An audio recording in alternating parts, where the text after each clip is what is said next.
నమస్కారం సార్ అందరికీ. మన నాగూర్కి విలేజ్ నుంచి మాట్లాడుతున్నాం. మన పిల్లలకి ఇంతకు ముందు మేము కంకి చేస్తుంటే ఇప్పుడు ఏంటంటే నలుగురు సార్ ఉన్నారని మేము కంకి విశిష్టాల స్కూల్ నుంచి మేము ఇక్కడ తీసుకొచ్చినాం. నాగూర్కి నలుగురు సార్ వచ్చినారని మన వాళ్ళకి సార్ అందరూ చెప్పినారు. మా ఊరు విలేజ్ మొత్తం తిరిగి మన నాగూర్కి విలేజ్లో నలుగురు సార్ ఉన్నారంటే మా పిల్లలకి ఇక్కడ ఇచ్చినాము. ఇప్పుడు ఇద్దరు సార్ వస్తున్నారు. ఒక లీవ్ పెడితే ఇంకొకరు 75 మందికి ఎట్లా చేస్తారని మేము కోరుకున్నాము. మనకు నలుగురు సార్ వాళ్ళు కావాలని మేము దయచేసి కోరుకుంటున్నాం. నమస్కారం అండి. మేము ప్రభుత్వానికి కోరేది ఏంటిదంటే మా దగ్గరికి మొట్టమొదటిసారిగా మే నెలలో గవర్నమెంట్ స్కూల్ నుంచి ప్రభుత్వ పాఠశాల నుంచి మా ఇంటింటికి బడిబాట అనే కార్యక్రమంతో టీచర్లు మీ ఊర్లో 4 ఉపాధ్యాయులు ఉన్నాము, మా దగ్గర మీరు పిల్లల్ని చేర్పించండి, ఇక్కడ మంచి విద్యా బోధన జరుగుతుంది, మంచి చదువును అందిస్తామని చెప్పారు. వాళ్ళ మాటల్ని నమ్మి మేము ఇప్పుడు టీచర్ని నమ్మి మేమేం చేసామంటే ప్రైవేట్ స్కూల్ పంపే వాళ్ళం అందరం అంతా మొత్తము ప్రభుత్వ బడికి పంపిస్తున్నాము. మొత్తం ఇక్కడ స్ట్రెంత్ వచ్చేసి 72 మంది పిల్లలు ఉన్నారు.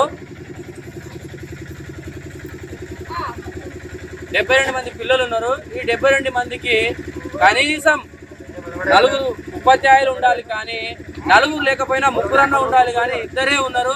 ఆ 2 పిల్లలకు ఏ విధంగా చదువు నేర్పుతారని నేను ప్రభుత్వాన్ని కోరుకుంటున్నా.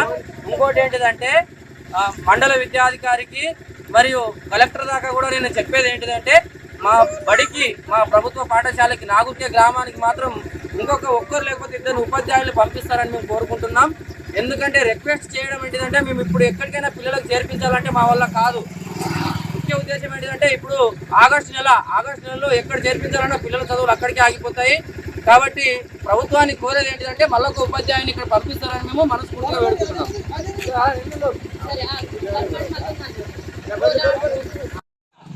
నమస్కారం అందరికీ. నేను నాగూర్కే నుంచి మాట్లాడుతున్నాను. నేను పోయిన సంవత్సరం మా పిల్లలకి ఇదే స్కూల్ వేసి నుంచి మళ్ళీ ఇదే స్కూల్లో వేసి మంచి చదువుకుంటున్నారని పోయిన సంవత్సరం 4 ఉంటే సార్ గారు ఇప్పుడు 2 ఉన్నారు. వాళ్ళకి చాలా ఇబ్బంది అవుతుంది సార్కి ఇద్దరికి కూడా. ఈ ఉన్న మాస్టర్కి పెద్దనారుకి వేసినారు, మళ్ళీ ఆ మాస్టర్ మళ్ళీ ఇక్కడే తీసుకొని రావాలి. మేము కర్ణాటక బౌండరీ ఉంది, ఇది ఇక్కడ చాలా ఇబ్బంది అవుతుంది. పిల్లలు రోడ్డు మీద పోతున్నప్పుడు చాలా ఇబ్బంది అవుతుంది. చూడాలి అందరికి కోరుకుంటున్నాను. కోరేది ఏంటంటే నేను నాగూర్కే సంగారెడ్డి జిల్లా కంకి మండల్ నాగూర్కే గ్రామానికి చెందిన ఆలూరే మహానంద ఉన్నాను. నేను ఈ స్కూల్ అమ్మ ఆదర్శ పార్టీ కమిటీ చైర్మన్ కూడా ఉన్నాను. గతంలో మా దగ్గర పిల్లలు కూడా తక్కువ ఉండే, సార్ వాళ్ళు ఎక్కువ ఉండే. అయితే ఏం చేసినామంటే 4 సార్ వాళ్ళు ఉన్నారని మా దగ్గర ప్రైవేట్కి వేసేంత స్తోమత లేదు. మా విలేజ్లో పేదవాళ్ళు ఉన్నాం కాబట్టి 4 సార్ వాళ్ళు ఉన్నారని ప్రైవేట్కి వేయకుండా మొత్తం గవర్నమెంటే 2 జతలు యూనిఫాము, మధ్యాహ్నం భోజనము అన్నీ ఇస్తుంది కదా, ఎందుకు ప్రైవేట్ అని చెప్పి మన పిల్లలకి మన గవర్నమెంట్ స్కూల్లోనే మేము స్టడీ చేసినాం.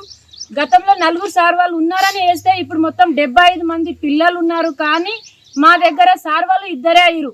ఒకసారి మొత్తం ఆన్లైన్ వర్క్ చూడాలి, ఒకసారి పిల్లలకు చూడాలంటే చాలా కష్టంగా ఉందని మేము ప్రభుత్వానికి ఏం కోరుతున్నామంటే మాకు ఇంకొక 2 సార్ వాళ్ళు ఇవ్వాలని మనస్ఫూర్తిగా గవర్నమెంట్కి, ఎంఈఓ సార్ గారికి, జిల్లా కలెక్టర్ మేడం గారికి మేము కోరుతున్నాము.